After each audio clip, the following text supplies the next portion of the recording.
Hi guys! Magandang araw sa inyong lahat! Welcome to my vlog!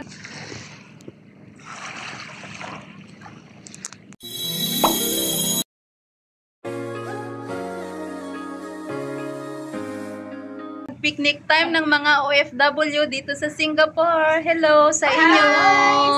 Ayan yung aking mga kaibigan at may paparating pang isa.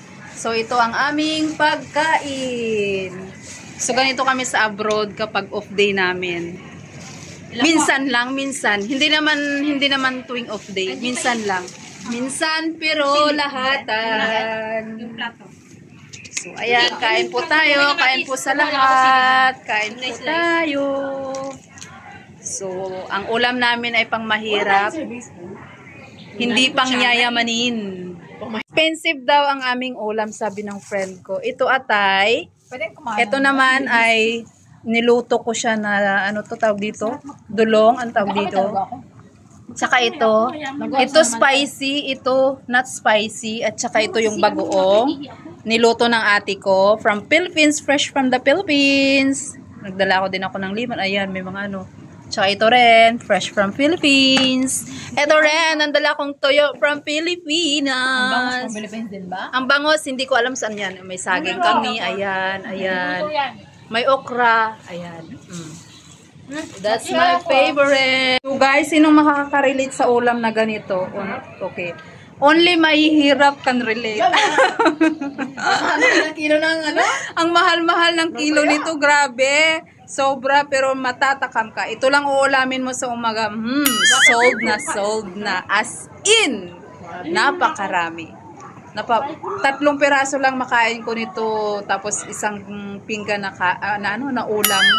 Swak na. Ay, isang pinggan na kanin.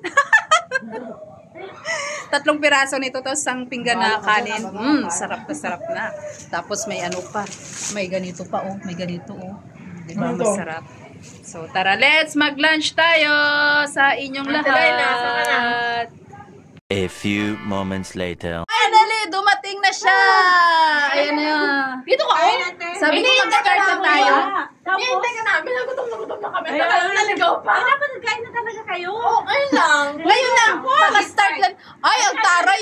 Ay, ang bongga artistahin. Ay, taray. Kailangan ko pala mag-extend dito sa Marina Bay Front. Oh. Brown kasi ako sumakay eh. Tapos dapat yellow. Oh. Eh di, wow, naligaw lola mo. Halika na tayo. Nais ako ngayon. Yawa. Pahinga ka muna, pahinga ka. Kaya nga eh. Long breakfast. Yung lapang mood. Oh. Kain na kayo. Kumain lang kayo ha, magpakabusog kayo, may tuyo tayong dala dyan. Sarap ng tuyo.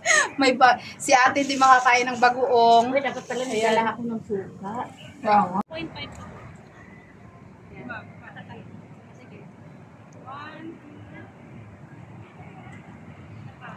Kami kumain. Naubos na yung aming pagkain. Ay, konti na lang. Ayan na. Pay, gutom, busog, Before and after, busog.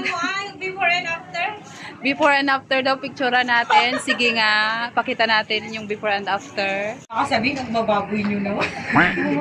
Kunti na lang yung natira, oh. Ito lang. Dalawa yung kamay ko occupied. Uy! Magdala kayo ng ganito, oh.